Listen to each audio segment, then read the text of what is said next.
Shel tore off her shoes, throwing them behind her, and forced her feet into the cold, wet sand. Maybe the ocean could cleanse her.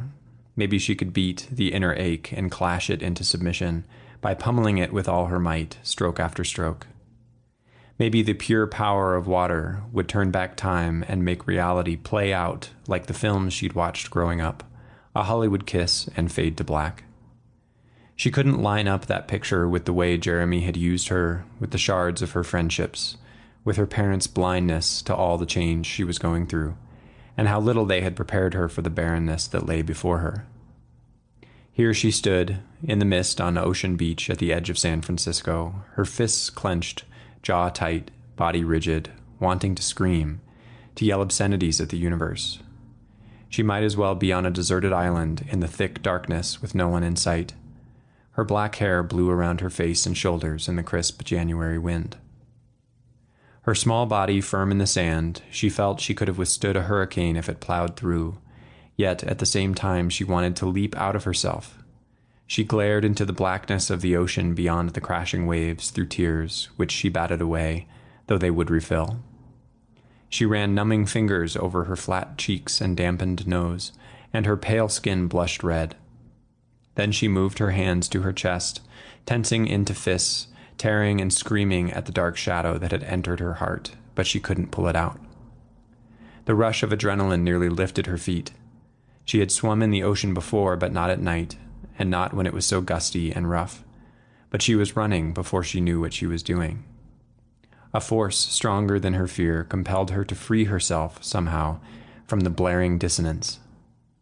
The waves dashed her body back a few feet as she fought her way deeper into the surf, feeling the ebb of the current reloading against the backs of her heels and calves, preparing for the next blow. Diving beneath the oncoming wave, the coldness of the water was a shock. A soft ringing began in her ears. She would show the universe what it gets for messing with her life, for not giving her what she wanted, for obviously misleading her. Her head rose above the water, and she had only a second for a breath before another wave punched down on top of her. The weight of her sweatshirt and jeans dragged her down, but she started into a powerful free stroke, ducking under the crashing water as it towered over her, threatening to swallow her body in its dark jaws. Her heart beat fast. She tasted the salt water that mixed with her desperate gasps. Her arms pummeled the shadowy depths beneath her. Up and down she rose with the 12-foot swells, not knowing how far out she might be. But she knew you always feel farther out than you really are when you're swimming away from shore, so she pressed on.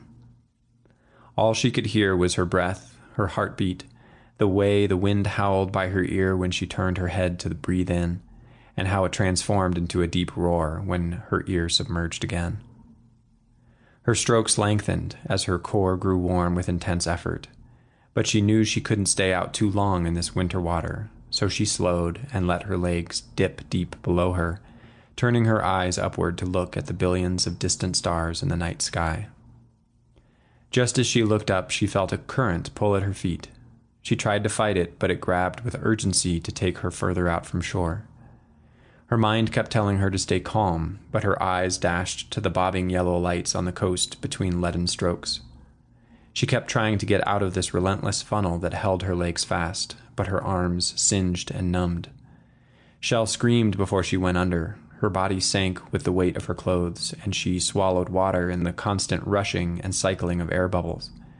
She didn't know which way was up anymore as the ocean's current swept her along. She hadn't taken a deep breath before she went under, and her heart pounded. She struggled with might and tenacity she never felt herself exert before, and felt the current release her. She scurried underwater, stroke after stroke toward the surface, toward what she thought was the direction of shore. But then a wave pounded the surface before she got there, and she tumbled like a rag doll in its powerful fingers. The power of nature was the weight of a mountain compared to her tiny body. At last she let herself go limp, allowing the water to carry her where it wanted to. She realized these could very well be the last few moments for her on this earth. Strangely, her anxiety evaporated, and she was left with a simple calm. Her lungs made one last effort to seethe for air. They burned and wrenched. So that's it, she thought, and then there were no more thoughts.